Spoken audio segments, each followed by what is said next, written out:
Missed an episode of your favorite podcast? Choose from over a decade of content in our archives, not just the latest episode. All free at GCNlive.com. This is your call to action. Get prepared, America. Economy, survival, energy, disasters. This is USAPrepares.com. Informative radio, educational radio. Interact now by emailing instructor at USAPrepares.com or text at 434-390-7953. Class, please take your seats. Now, your instructor, Vincent Finelli. Everyone all set, cocked, locked? Here we go. Your dial is set correctly to USA Prepares. Thank you for being in class with us today. Today's class is with Dr. Amber Abernathy, and she is the Mary Charlotte Bayless Sheely Chair in Conscientious Psychology. She's an associate professor at Missouri State University. And in today's class, we will demonstrate how one can become successful in one of today's latest trends, exhibited by the intense competition featured in today's mass media. The top contenders come from two distinct dysfunctional families and are so well known by their admirers that only their first names need to be used to identify them. Two are known as Meghan and Harry, and the other 6.5, Kim, Courtney, Chloe, Kylie, Kendall, Chris, and Caitlin. Today's class is me-ism. Some of the top contenders have changing appearances brought on by surgery and blue, pink, green, and violet dye. Welcome, Dr. Amber Abernathy. Hello, I'm glad to be here again. That didn't get you fired, did it? No, but I was really confused at first when we were going with this, but I figured it out. All right.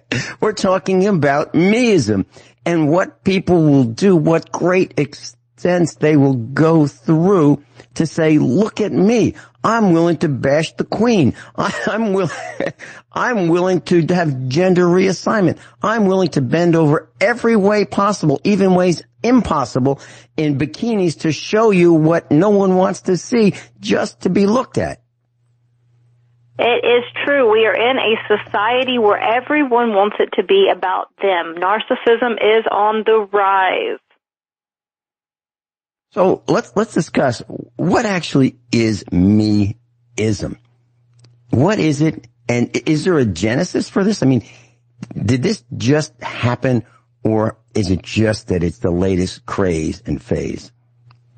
Well, narcissism, me-ism, is a form of narcissism, but kind of not to the level. So narcissism is a personality disorder. So you have to be diagnosed with it before we can actually say you're completely narcissistic.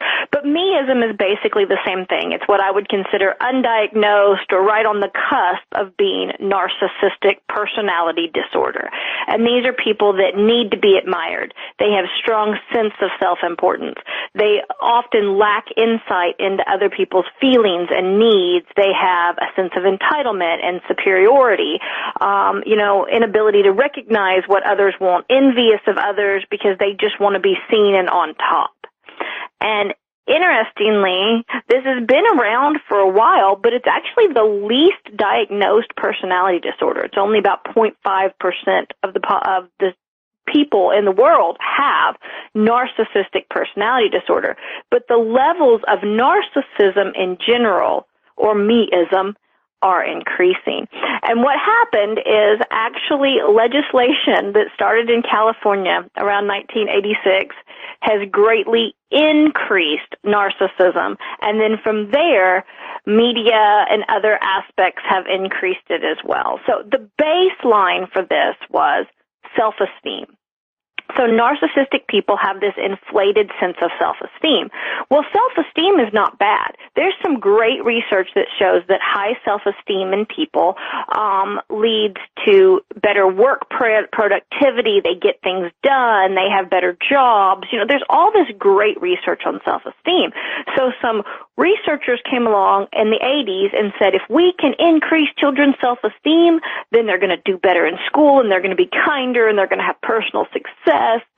And so in 1986, they passed a law in California. They actually gave $245,000 a year to increase self-esteem, and they developed what's called the Self-Esteem Commission.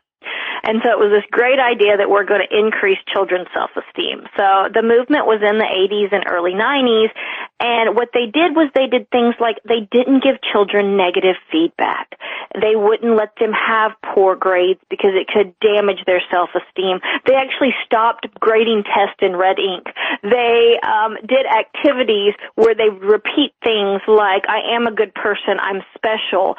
They did exercises where, you know, you'd toss a koosh ball at somebody else and have to say something good about the person, so everybody got these good compliments.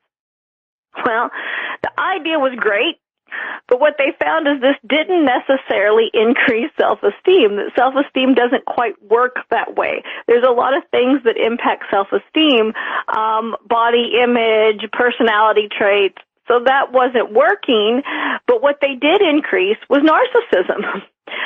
And for those that already had high self-esteem, it might have increased their self-esteem to too high of self-esteem, which led to worse behavior.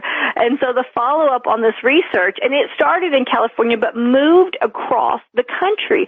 I'm sure if you had anybody that grew up in the 80s and 90s, they're going to hear things like we did. We started, you know, repeating these chants like, I am special.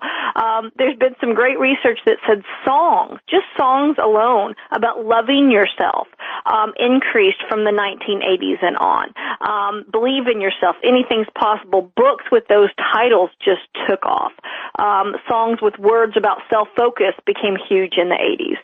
And so what they thought was this would be a great thing. What they found on follow-up studies is that the level of narcissistic personality traits increased by almost 2/3 from 1982 to 2009 alone. So what happened is we became a very narcissistic group. So, Dr. Amber Abernathy, are you saying something like everyone gets to be on the high school baseball team, and when Charlie strikes out by missing every ball thrown at him, he gets the top award for not damaging the ball? That is 100% what I am saying, that there needs to be an award for everyone, that everyone should win, that everyone should be complimented for something. Again, the idea was good. They didn't have the research to act it out because they didn't look into it enough to see that that was not going to change self-esteem for everyone. Individuals with low self-esteem, that's not necessarily going to make it better.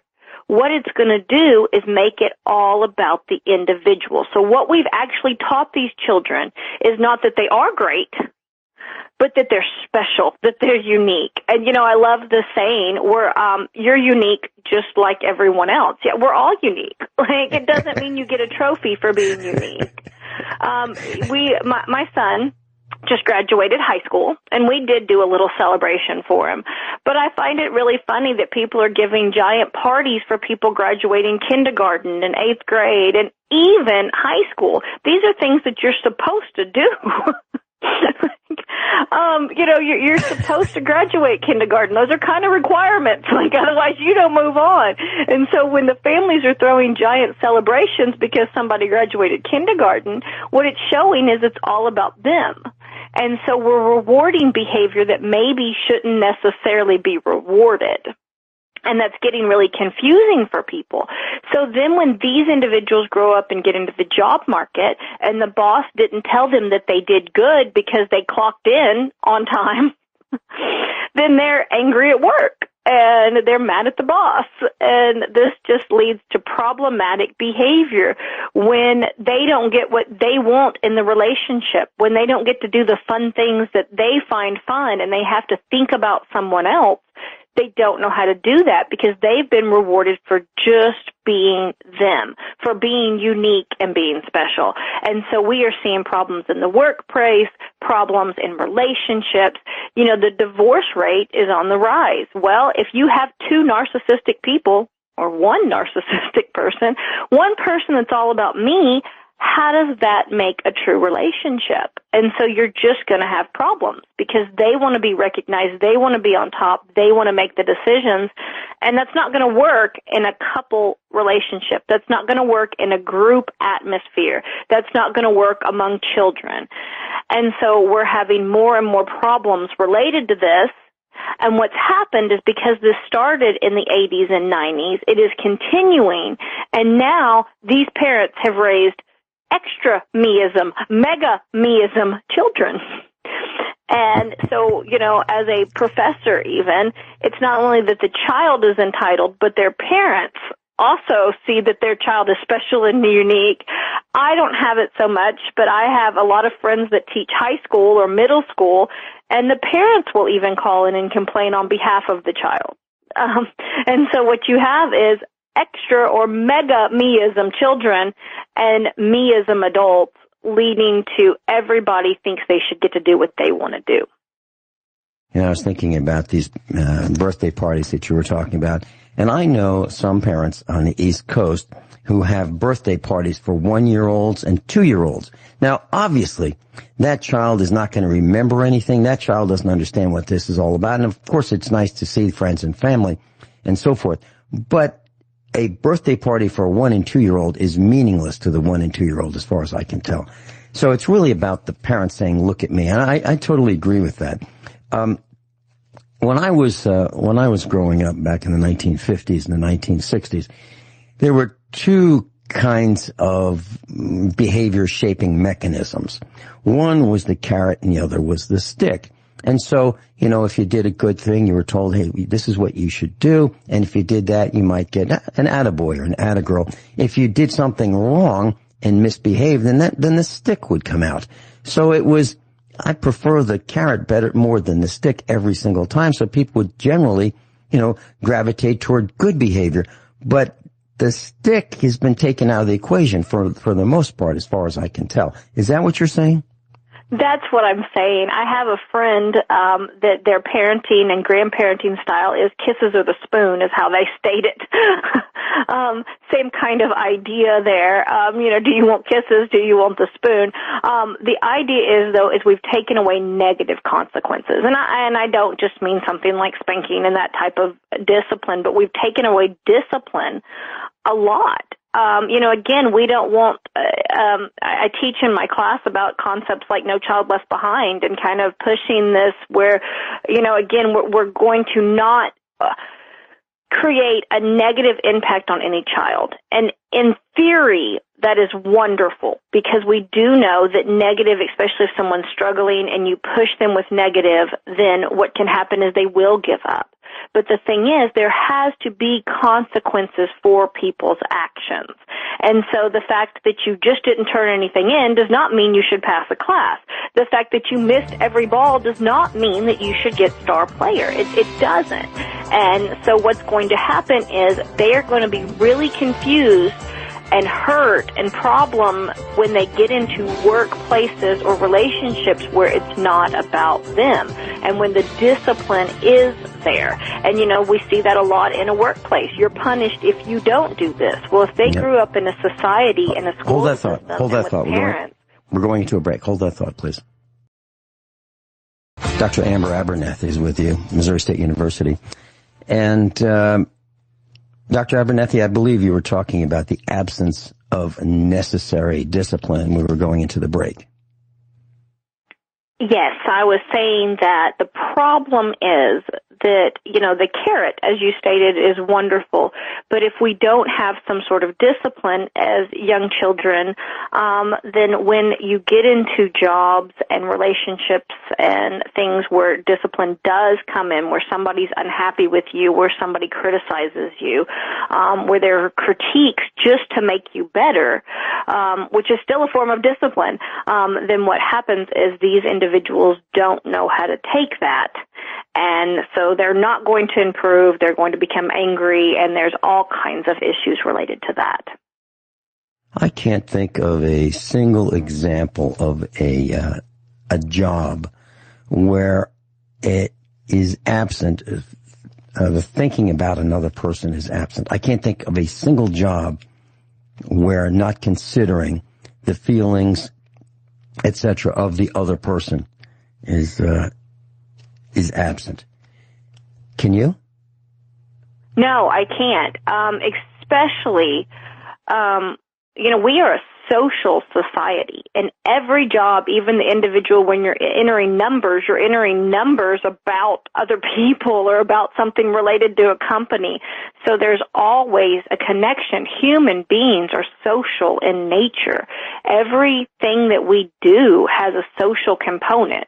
And if you're not thinking about another individual, if it is only about you, then how are you going to have any sort of social relationship?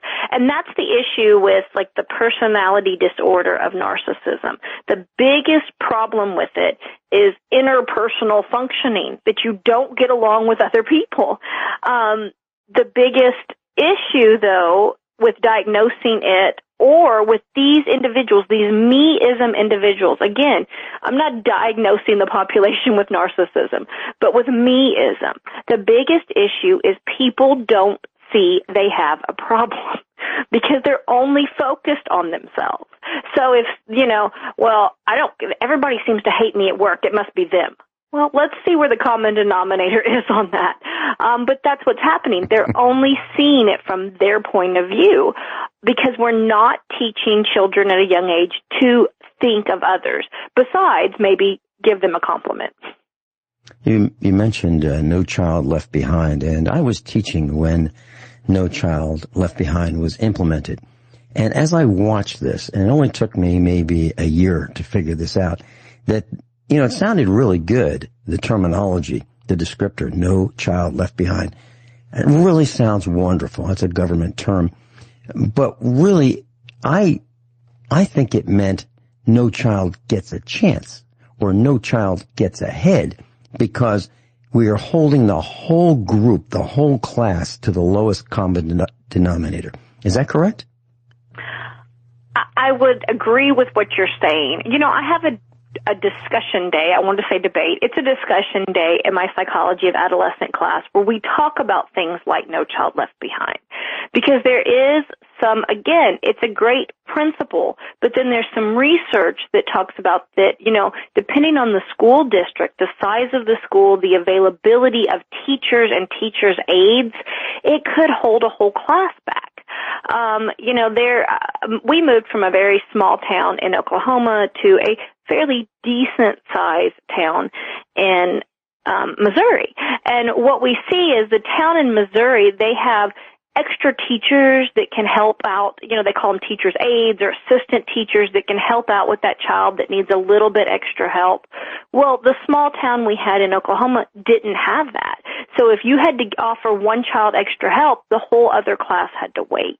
And so I have this discussion in my class about what do you do? Because you don't want this child that needs a little extra help to fall behind. And so I don't have the answers. That's part of the reason I'm not in legislation. But I do know that not necessarily, that No Child Left Behind isn't necessarily working, especially in those school districts where they don't have the extra help. What's happening is that we are holding back a lot of children. I'll tell you what one guy did when we come back, Dr. Abernathy, about what do you do when a child needs extra help in school. And there's one guy that had an answer, and I know this guy pretty well. So I'll explain that when we come back. I'd love to hear your comments. Dr. Amber Abernathy is with us, and she's with Missouri State University. in the psychology department. This is USA Prepares. We'll be right back. So class, in the 1940s, right after World War II, this man was educated as a teacher, and he became a teacher, taught young students. And in subsequent to that, after becoming a teacher, he became a teaching principal, which means that he got a school to be the boss of, and he also taught. So there were times when teachers actually ran the school, and they were called teaching principals. And then in the 1950s, he became a principal of an elementary school, and then subsequent to that, he got a bigger school, and then he became an acting superintendent. And then in the 1980s, he taught college physics and college chemistry. Now, I know this guy pretty well. And what he did was, in the 1950s, he determined what he thought about how students learn at different speeds. And some need extra help, and some excel without the extra help. So he thought about what is the answer to that? And he came up with an answer, and I think it was a brilliant answer. What he did was the previously unthinkable. He took out all the grades in his school. There were no grades. So you weren't in, let's say, 5th grade, 6th grade, 7th grade, 8th grade. You were grouped by your learning ability and your learning speed and your learning desire with other children that had the same learning speed, interest, and desire. So the whole class moved at the same speed, so there was no need for that one child holding back the class because that one child needed extra help. And I know that guy really well because he was my father, and he was the only guy in the country to do that. And it stayed like that as long as he was the principal of that school. And when he got promoted to a bigger school, the guy that followed in his footsteps couldn't handle it and put it back the way it used to be with grades. Dr. Abernathy, your comments. I think that is a really wonderful idea and concept. And, other countries do that. The United States is really known for segregating people based on age. And, we divide people out with a lot of things, sporting groups. So it's not based on how good you can play, but this is the 10 to 11-year-old league and team. And so even with things like that, that is not equal for all 11-year-olds. And I think that that's a wonderful way to go about it, is looking at ability and skill level. I think the biggest issue is we are a society that likes to track things. We like to have cutoff points. We talk about entering college, and you need an ACT or an SAT, or you need scores and you need grades, and we have to see that to know where to put you. And so I think that would have to be such a universal change that it wouldn't happen, because, as you said, the next person that came along couldn't handle it that way, to kind of see where the cutoffs, what paper do I give to the college, what paper do I give to the next teacher, what can I tell people?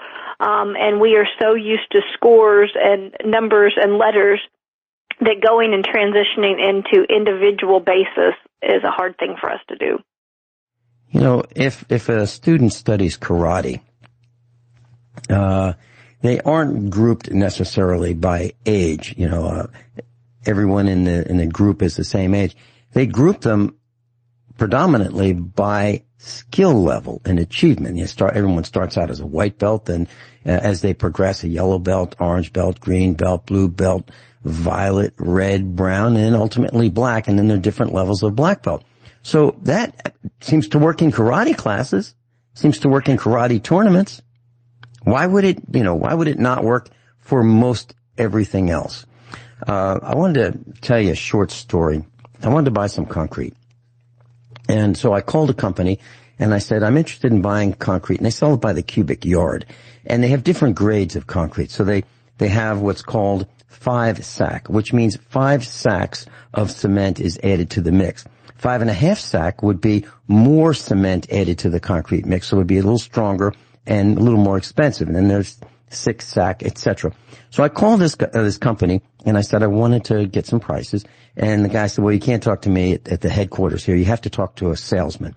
So I said, okay, got the salesman's number. And I said, I'm interested in buying some concrete, and here's where I live. And so there's a distance charge from the concrete, the plant. And so I talked to the salesman, and I said, here's what I'm interested in. Here's my name. Here's where I am. He said, okay, what do you need? And I said, well, I'd like to buy some 5.5 sack. And he said, okay, hold on. And he called the guy I just talked to at the main plant.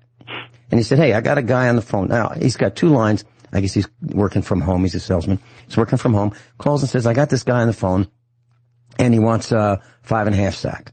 How much is it? And I can hear the guy on the speakerphone and gives the salesman the price. The salesman gives me the price. And I said, okay, how much is 6 sack? He goes through it again. And I said, do you sell rebar?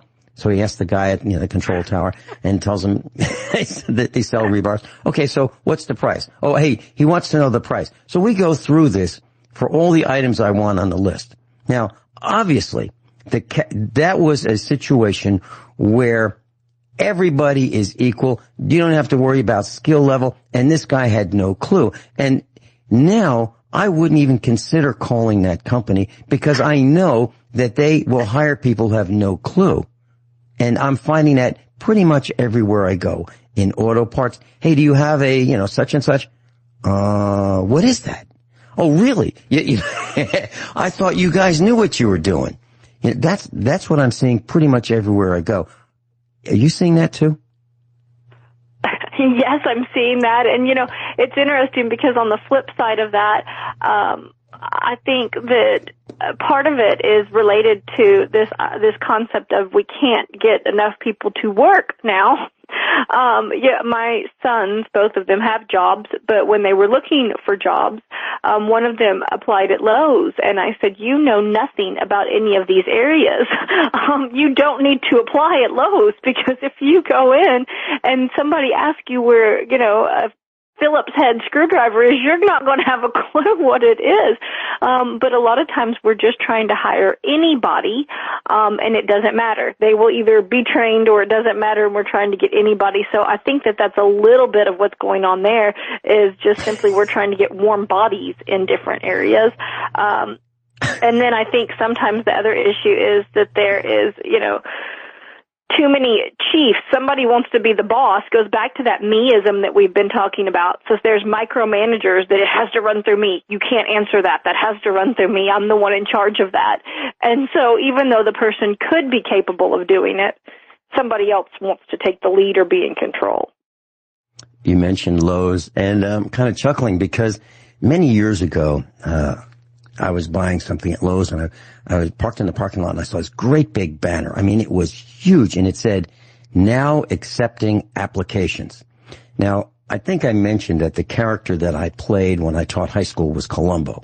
So sometimes I put on the Columbo act, and I'm confused, and, I just don't get it. So I walked into Lowe's, and they have this greeter gal there, and I kind of cocked my head a little bit, and I said, I see that you have a banner there. It says, now accepting applications. And she says, oh, yeah. Just go down there to customer service and they'll take your application.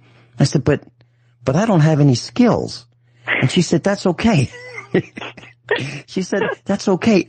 I don't either. And they hired me.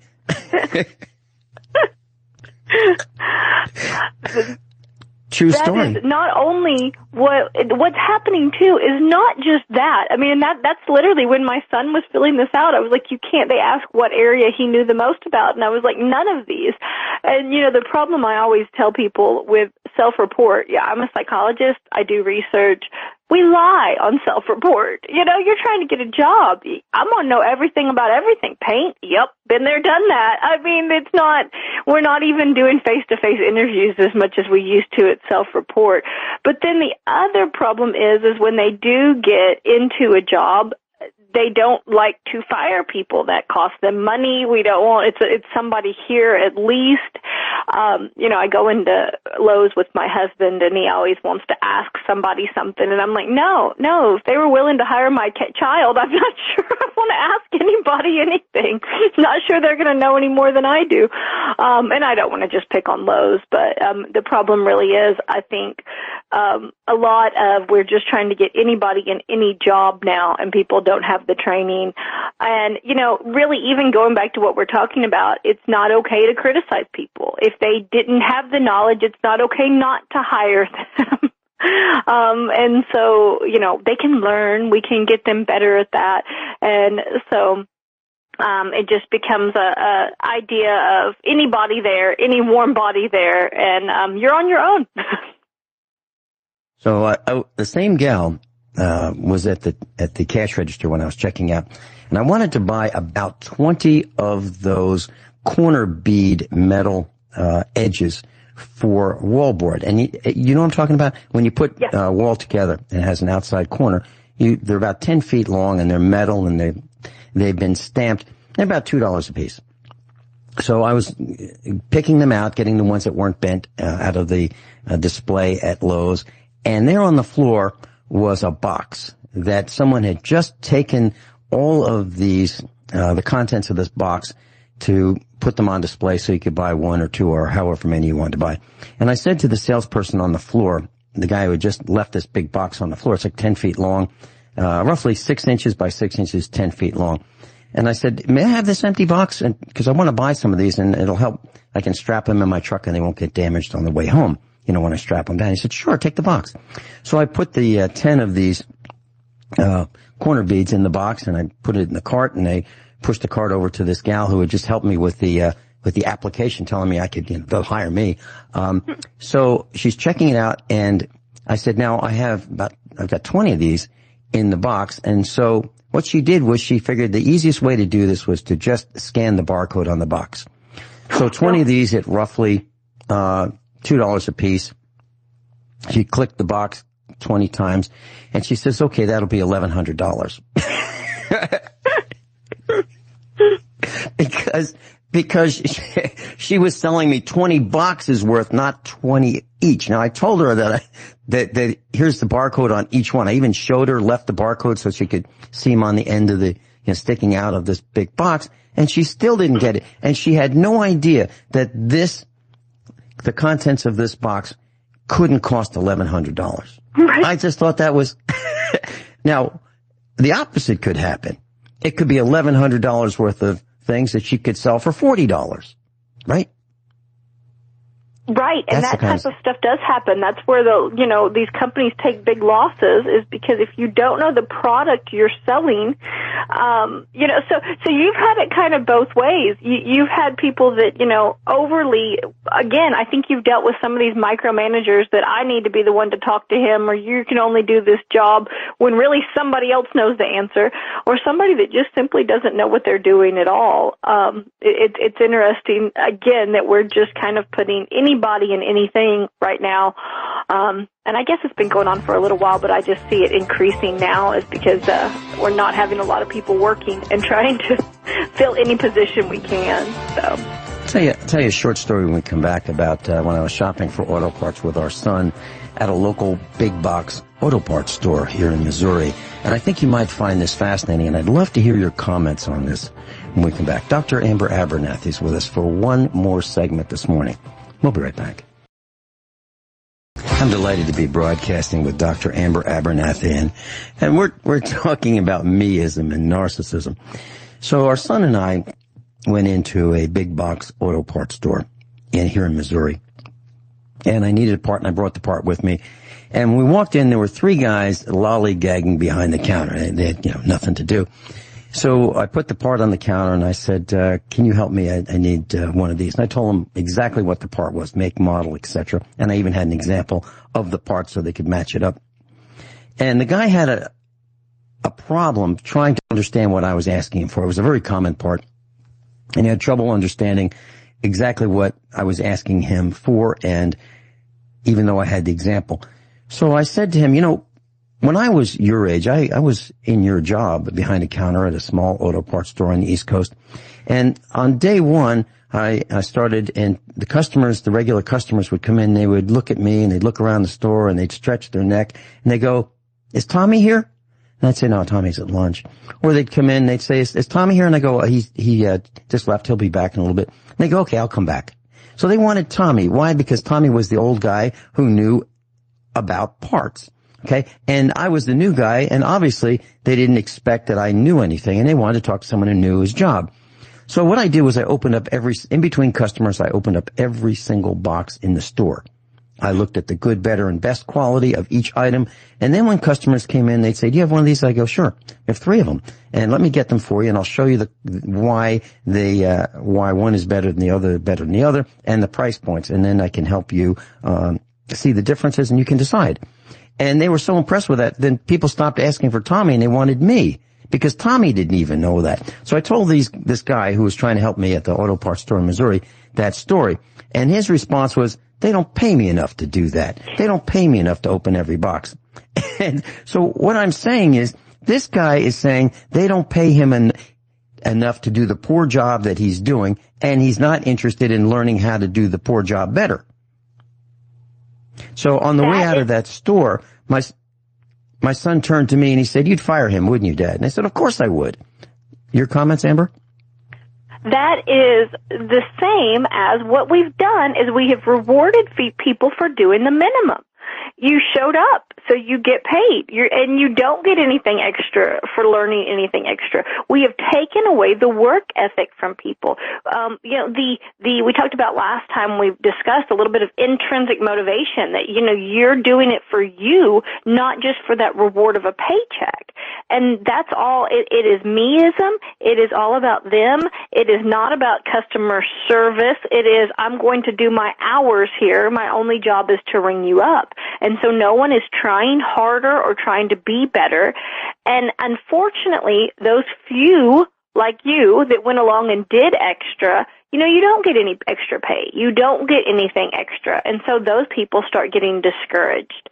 But I still think it goes back into the me-ism, and it's just all about that person. And a little bit of that, again, is schools and parents and how they're raised.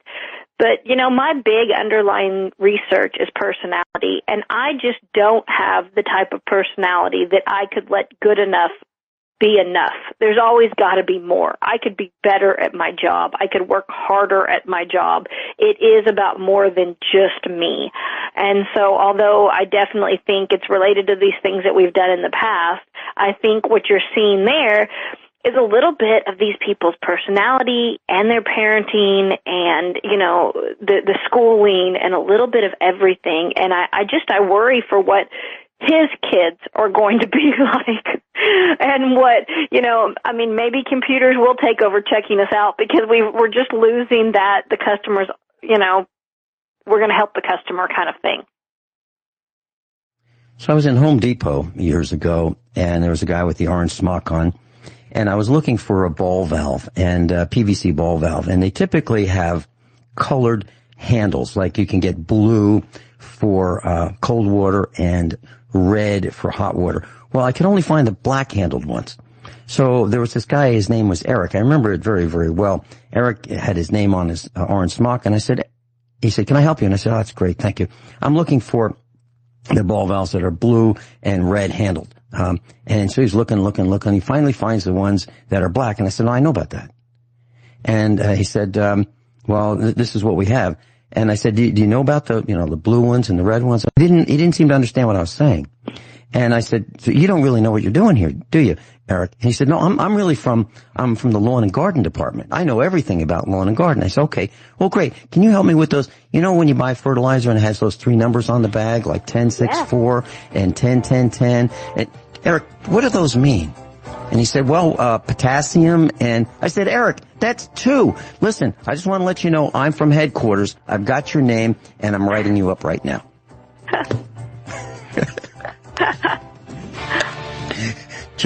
True story. Now, he almost wet his pants, and I told him, okay, I'm only kidding. I don't work for Home Depot. But anyway, thanks for trying, Eric. By the way, are you going to share this class with your college students? I think this would go well with one of my lessons in adolescent class because we discuss all of this information. Dr. Amber Abernathy, I'm looking forward to being on the broadcast classroom with you again and again and again. So we'll line up our schedules. Thank you so much for being with us today. Thank you for being in class. This hour is with Bert. And Bert sent me an email, and the email said something like, let's see, what did it said, I never sent you over a topic for tomorrow, Friday, hour 2, Bert. And I sent him back an email saying, no problem. You do all the talking, Bert. Hey. So I thought, a few people have asked questions, and I thought I'd answer some questions that people have asked. And I thought of a topic, and you tell me what you think. I actually worked for the CIA without knowing it on a project in the 80s where I went to Turkey and supplying radio equipment for the Mujahideen in Afghanistan, but I didn't put it together till after I came back. Would you like to hear that story? Absolutely. I've never heard that story. Really? Okay. Well, let me dive in. So, I've worked as a consultant from time to time, usually between companies, and it was a few years after the satellite communications company, and I was consulting, and this small company in Cupertino, actually very close to Apple Computer headquarters, actually just down the street, but tiny company, was looking for someone to help them complete the design of 2 pieces of radio communications equipment. One was a relatively short-range VHF transceiver, and so you would think of the kind that maybe a police department would use or fire department, not handheld, something that would be mounted in a vehicle or be portable, that you could carry it around. The other was a longer-range piece of equipment, single sideband, high frequency. So this really, there's no limit to how far something like that can go, because we've talked before about skip communications in what's called the HF band. So you can go literally thousands of miles, but I think their intent was, hundreds of miles, maybe up to 1,000. And there was that piece of equipment. And why they were designing it and building them themselves, I think that had more to do with the way the contracts were awarded, and they put certain specs, had to have certain tuning capability. But basically it was designed to be ruggedized and portable. And it was ostensibly, I think I'm free to talk about this. In fact, I never signed a contract with the CIA or anyone else other than the company I was working for. And so I think time has gone by. I can talk about this. It sort of became clear that these requirements were more than what they ostensibly said the equipment was for, which was for the Turkish Highway Department. At first I bought that, but then it became clear that this had nothing to do with them. So anyway, we worked on, completing the product design for, about half a year, and then helped set up some production. We would build it in the United States and then ship it for final assembly and testing over for the company in Turkey. And so the designs were done, and they wanted me to go over there and, train the people at the facility that would be doing the final assembly and shipping it and maintaining it. And if it came back for repairs, I guess repairing it, bullet holes or whatever. So I got to go over there, and this was in the, I never told you this story, this was in the mid-1980s. I believe it was around 1985. And no, I didn't.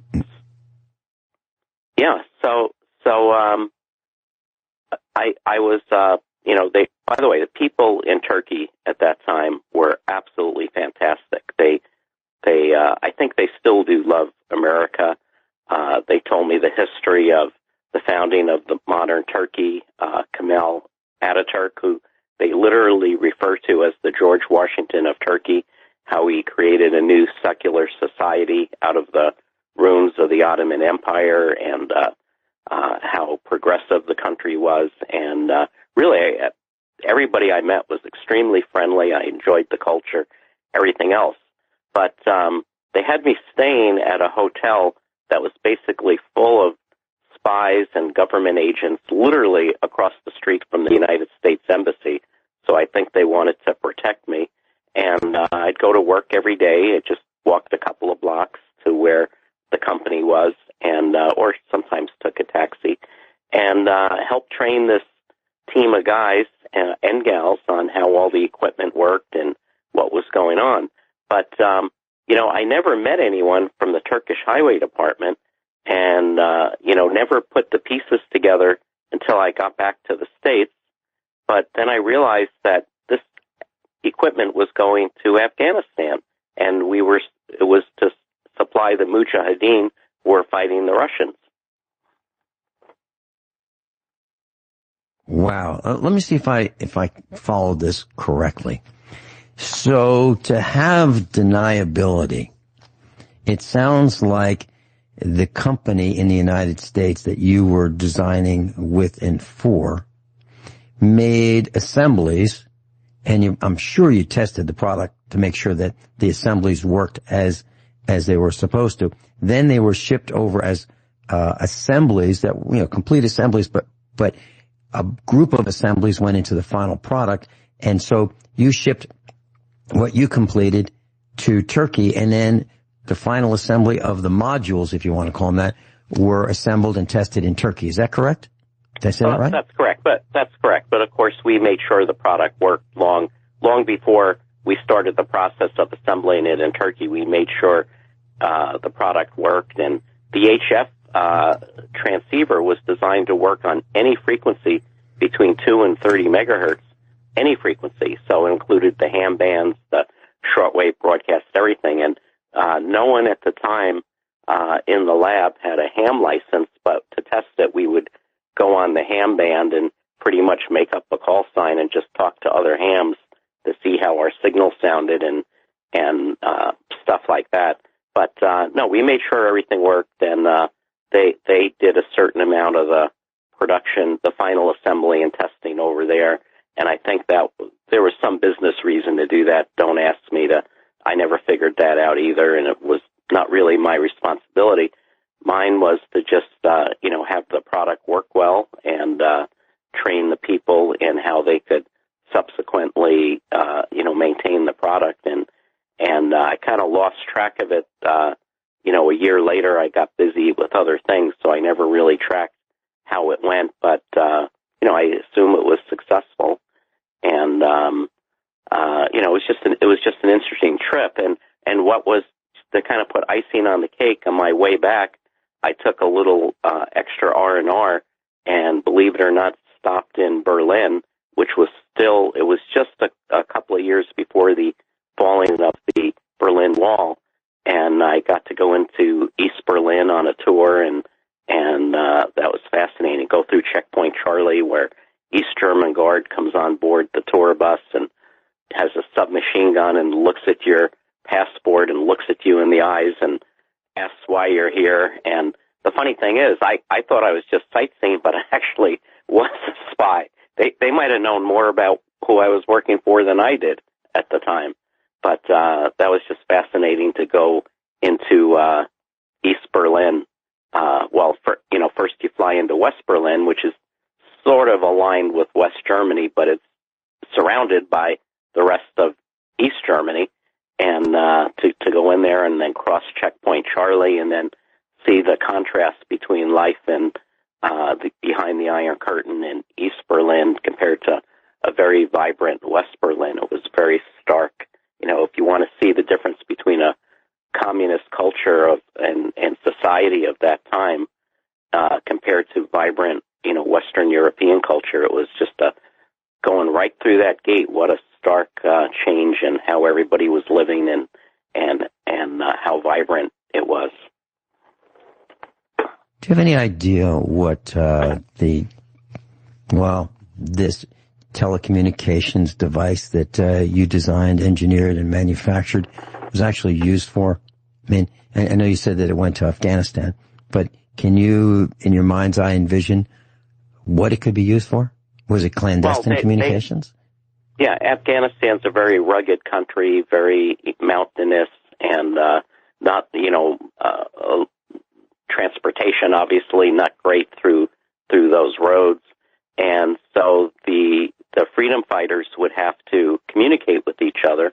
And so the VHF radio was very, both these radios powered off of 12 volts. So you could put it in a vehicle, or you could just carry some 12-volt batteries and, pack it on your horse. So the VHF radio would have short range, let's say up to 100 miles, probably more typically 10 or 20 miles, or let's say 20 to 30 kilometers, as you would call it then. And that radio was designed to work in the lower VHF bands. It was an FM radio. And so think of it as like a walkie-talkie, but with, bigger, because it was, maybe, let's say a quarter the size of a suitcase. So, something you'd have to hold with your hand. And then there was a speaker in it and a microphone plugged into it. And then, like I said, you'd plug it into a 12-volt power source. So you could take that around, with infantry units and people that were just, fighting in behind the trees or mountains and rocks and communicate with each other. The single sideband radio was longer range, and that would be, let's say, to have the different outposts communicate with each other. So, you maybe had a group of guerrillas in one little town that needed to coordinate an attack with a town 100 miles away, and so they would use this. Because remember, this is a country completely engulfed in war, so you can't depend on telephones. This is just before the era of cellular telephones, so there's no such thing as cellular back then. And so really the only way to communicate, besides sending messengers out on horseback, was to use this radio equipment. And so that's what it was used for. And there had certain ruggedized requirements. It had certain tuning requirements. For instance, the HF radio was designed to tune in 1 hertz increments. And that means you could find a frequency maybe that other people couldn't tune to that easily. So it was very easy to maybe hide your signal in case the Russians were listening.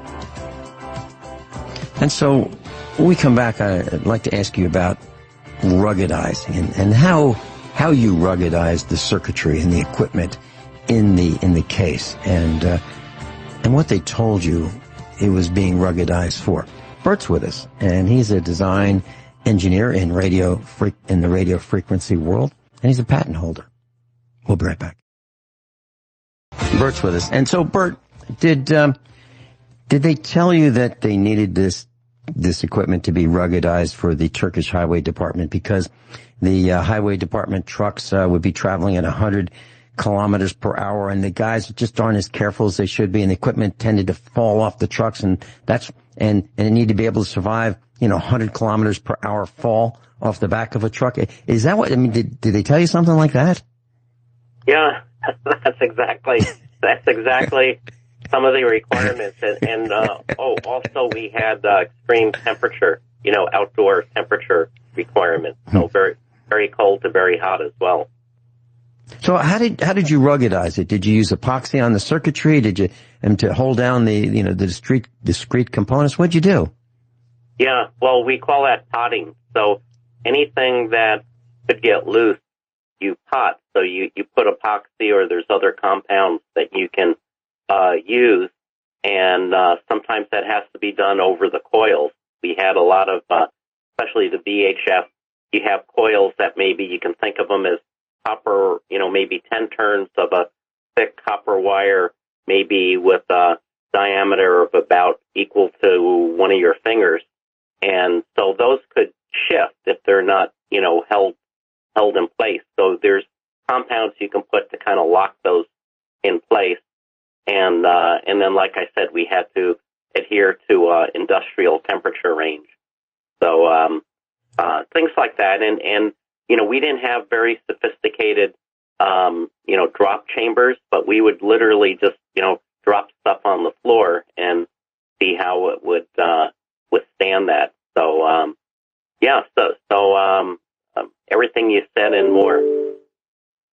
I remember you and me on the bench, and you deciding that, you know what, we're not going to let our competitors steal our technology, and, you know, they can read the part number off the integrated circuit packages, you know, those black packages with the 16 connection points on them. And so you showed me, we'll take this Bic pen and we'll take this blue ink and we'll get the ink out of the Bic pen, and we'll mix it with epoxy so it'll be a dark blue, and we'll put that over the integrated circuit descriptor, so that the only way that our competitors could find out what the integrated circuit was to break it open and destroy it, so they really wouldn't be able to figure out what we were doing, you know, which integrated circuits we were using. So let them learn it the way we did, the hard way, by, you know, design and engineering and trial and error. And I remember that. Yeah. Those are the good old days. And did you do any of those kind of techniques too? Did they want this equipment that you were designing to be copy protected? You know, actually, no. This equipment was so freaking complicated, especially the HF single sideband transceiver, that nobody, especially people in that part of the world, could really copy it. Because, you know, even if you copied like 99% of it accurately, the 1% you got wrong would be enough to just not have it work right. And then if you didn't go through the design and have all the knowledge of how you designed it, you'd probably never be able to fix that 1% that you just didn't copy correctly or didn't understand correctly when you copied it. So we didn't worry about that at all. You know, one thing I did wonder about was, and, you know, I said this early in the project, was, you know, we could buy off-the-shelf radios from the major Japanese radio communications manufacturers, you know, such as Kenwood and some of the others, made similar equipment. But the specs were, well, first of all, the ruggedizedness was one thing, but also the specs were such that it didn't fall into anything that could get approved if you went down the spec requirements from those standard Japanese suppliers. Now, I think a part of that was real. It did need certain requirements. I think the other part was, you know, it was my experience into how government contracts work, because, you know, let's say a Japanese radio that might be 90% effective for what you wanted and cost $10,000 was instead being replaced by, let's say, a $40,000 or $50,000 radio with 100% meeting the spec. But I don't know, could you have gotten by? You know, let's say it wasn't as ruggedized, but you only paid a quarter of the price. Couldn't you have just bought more radios? Probably, but that's not how government contracts work, I learned. Yeah, we'll be right back. Bert Bertonis is with us. Hey, Bert, do you remember you and Andy and I, all three USA Prepares instructors, were at the largest satellite communications convention on the East Coast, and we were exhibiting our latest products. And a guy really well dressed up. He was soon to be plump. His name was Al Gore. You remember him coming up to us and giving us his business cards that were gold leaf with the federal logo on them? Do you remember that? Yeah. At the time, he was up and coming Congressman Al Gore, and he was actually a supporter of our industry at that time. And yeah, I absolutely remember. Little did we know that he would go on to invent the internet as well as many other things.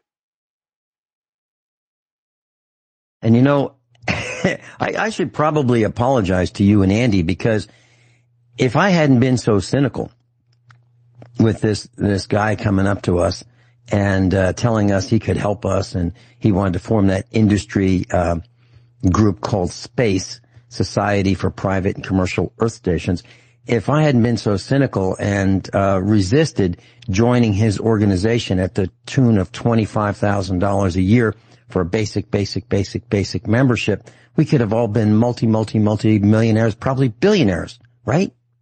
Had we joined his club. Who knows? who knows what could have happened. But, you know, and by the way, he seemed like a good guy back then. You know, he was, he had a little bit of an air of BS about him, but, you know, he definitely was one of the more technology-oriented congressmen at that time. And we couldn't figure out what was up. Why was this guy from the government coming over to our booth at a convention to see the latest technology that you designed? Your designs. Andy's mechanical engineering, your electrical engineering. And it was really, really interesting how he wanted to see it. And I kept thinking, why would a government guy want? Why would a government guy be interested in this, right? Well, what you're saying is our technology inspired the inception for the internet.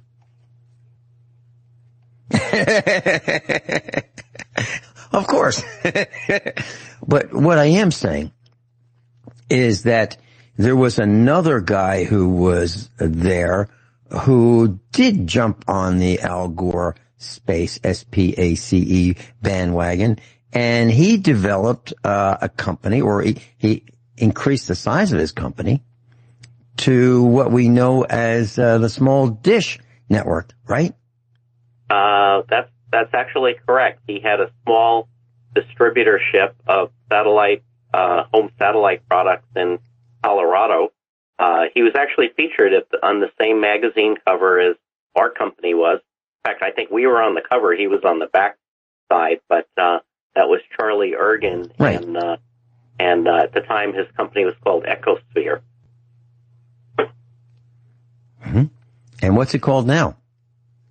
Well, it's called, I guess he has a couple of names, but I guess Dish Network and things like that. And he's involved in actually running the satellites and also some cellular projects and some other things. Hard to say how well he's doing. He's in the news a lot. Certainly, I'd say of everybody that, you know, would be at one of those trade shows at the time, he certainly did the best out of all our fellow companies, whether they were manufacturers or distributors or, you know, sales outlets. He probably did the best of, you know, certainly did better than Al Gore probably, although Al did pretty good for himself, getting on another bandwagon for worried about the climate. Mm-hmm. So, you know, and I looked at Charlie Ergen's company, and I thought, you know, he doesn't manufacture anything. You know, we actually designed, invented, you know, your technology, your patent holding technology went into our products. Your designs made us a leader in telecommunications. I'm not exaggerating, class, and I'm not bragging. I'm just telling you the truth. We were a leader in telecommunications. Andy, Bert, and I. Bert was the CEO.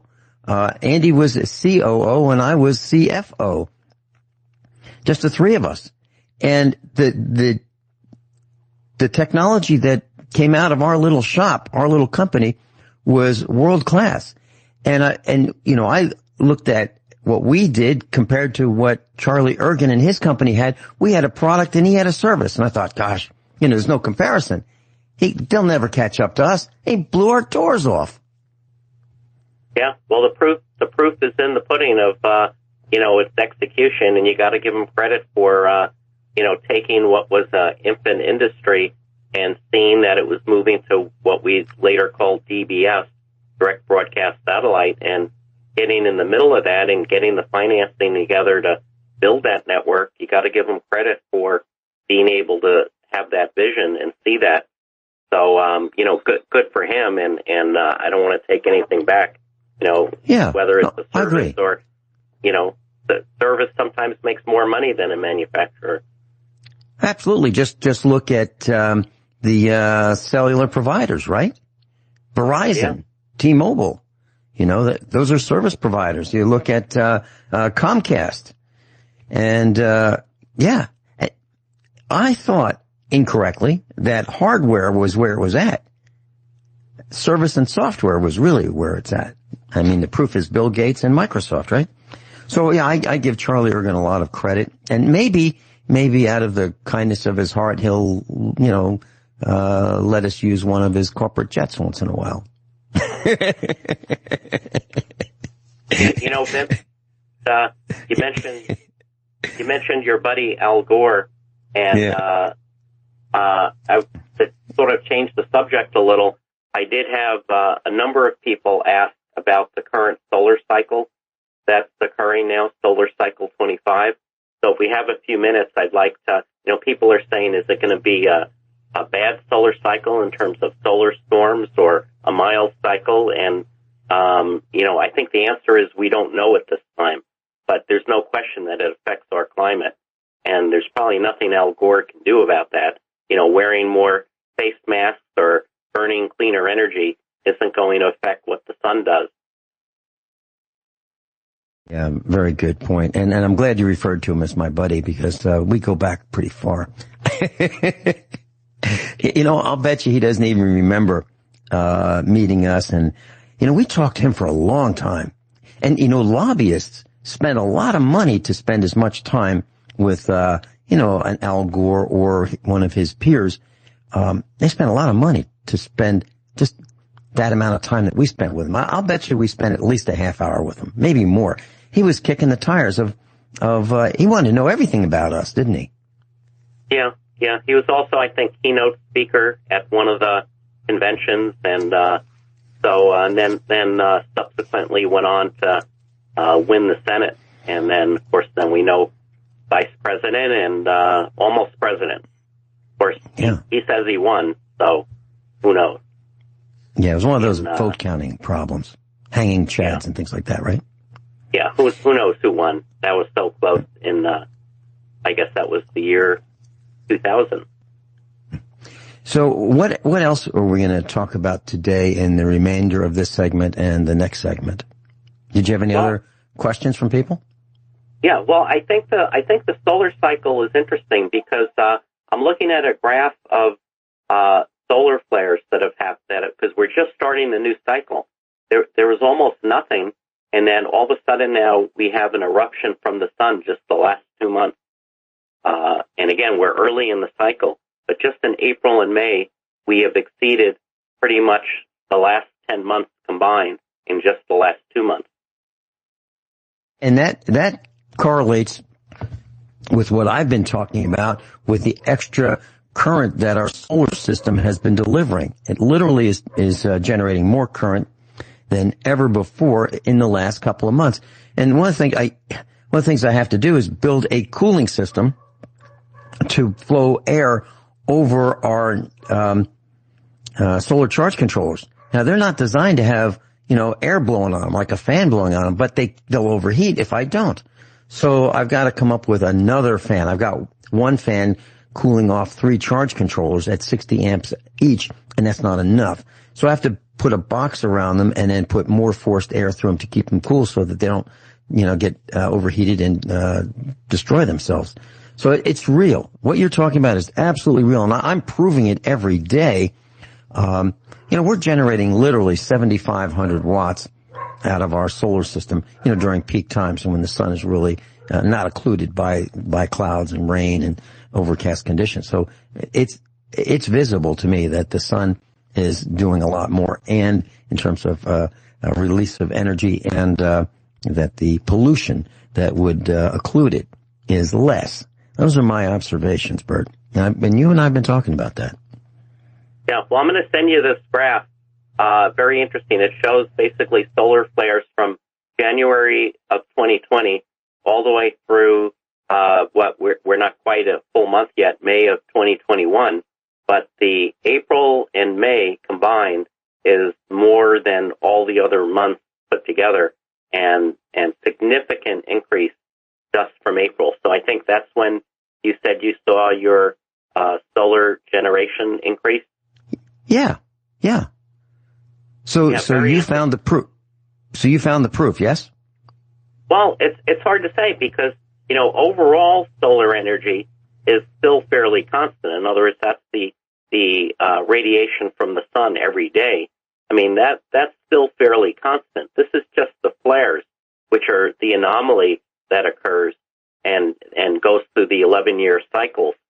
So, you know, if it's true, you've discovered that the solar cells respond to more than just the aggregate energy from the sun, but maybe specific wavelengths from the sun. Well, I look like a farmer now, that's for sure. And what that means, class, is farmers in the warm weather wear t-shirts. And so I have a farmer's tan, which means my arms that are not covered by the t-shirt are red. I mean, I'm sunburned. My face is sunburned, my neck is sunburned, my arms are sunburned, and I wear blue jeans all the time with socks. So, it's just my arms, my face, my neck that are sunburned, and pretty soon I'll be, darker and darker, tan. But, it's for real, and I think it's actually going to, burn a lot of people because it's burning me. And I tan nicely, but now I'm burned. I mean, I can feel my arms are sunburned. They actually hurt from, yesterday's sun, just a small amount of exposure. And it was raining yesterday. All right, we'll be back with Bert, and I'm sure he's got some more information that you've never heard anywhere else. He's a senior USA Prepares instructor, Bert Bertonis, in California. We'll be right back. Bert's with us. And, Bert, I'm looking at this chart of solar cycle sunspot number progressions. And it's exactly what I said. I said that we were generating, let's say, 3,000 to 3,500 watts typically as a peak. And now as a peak, we're generating maybe 7,500 watts, 2x. And that's exactly what this chart is showing. Am I reading this right? Yeah, well, it's showing a marked increase in solar flares.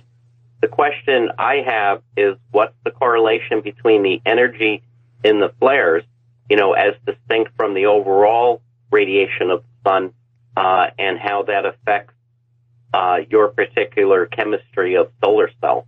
So there might be something there. I mean, I'm certainly going to look at it more and see if we've uncovered a correlation and what the reason for that could be. So I had a problem with our electric utility bill, and it arrived last Thursday, and it was due last Thursday. And so Mrs. Finelli called the utility company and said the electric co-op, for the same one that I ran for board of directors position from unsuccessfully. And so I know the top management there. And Mrs. Finelli was told, well, it's too bad. You're still going to have to pay the late fee. And she said, well, we just got it the day it was due. There's no way we can pay it. They said, well, if you postmarked it, the day you got it, we take that into consideration. So I asked her to call the CEO, Mark Rocker of Laclede Electric Cooperative, and have him call me back. So she did, and he called me back, and we talked about the late fees and all that. So that's all waived, and that's wonderful. But then I said, Mark, I want to share this with you. So I told him a story about how we're generating more electricity than ever before with our solar panels with no change to them. It's just now we're generating more electricity. And he was not aware of that.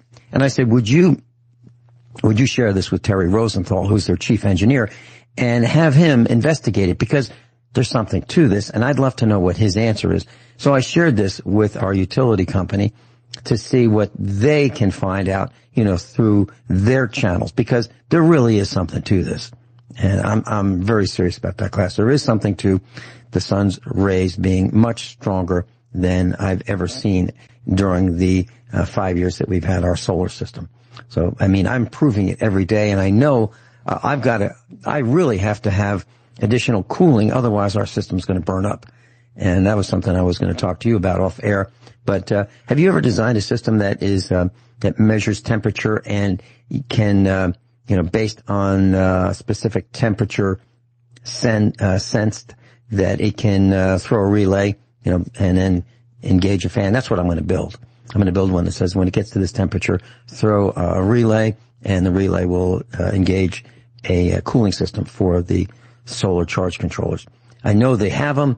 I just want to make one easily. Have you ever made one of those? No, I haven't. But if one thing I wanted to cover in the last minute or two, if we have time, is for the weekend. Yeah. My favorite way to barbecue corn. Yeah. So you know how people typically will, husk the corn, maybe put some butter on it, then wrap it in foil and put it on the grill. Well, I don't do that. Yeah, sure. I just take all the corn naturally the night before, throw it in the sink, fill it up with water, and it's the corn just as you buy it from the store. Take it out from the farm. Mm-hmm. Soak it overnight. Then once your grill's up and running and hot, just put it on the grill. That's all you do. And then as the husk starts getting hot and flaking off, you pull off a coat of it, one layer of the skin. And then if you do it right, by the time you get right down to just a little bit of skin left, the corn will be ready, and it's moist and juicy and the best corn you've ever ate. And all you got to do is soak it overnight just as you get it from the farm.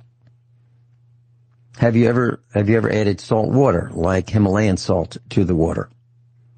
I haven't tried that. That wouldn't be a bad idea because that would probably soak into the corn. Myself, I don't add salt to my food because, I'm at a certain age where you got to worry about high blood pressure. So I don't add salt to anything, but it probably tastes delicious if you did that. Yeah. Yeah. And let me know if you would like to try that, Tahibo tea, the Partiarco tea.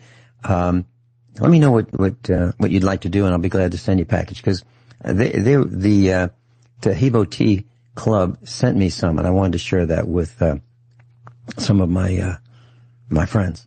So let me know if you'd like to try that, okay? And I think that's a great recipe for corn. Do you have anything else in the last remaining seconds? No, I hope everybody has an enjoyable weekend. Hopefully we're getting back to normal.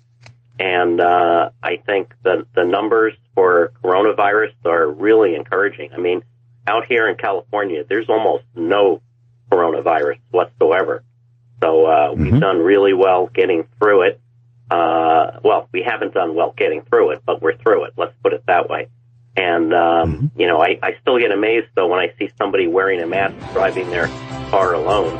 I don't get that. So. Yeah. Well, class, have a wonderful Monday, Memorial Day, and remember what it's about. It's remembering those who have fallen.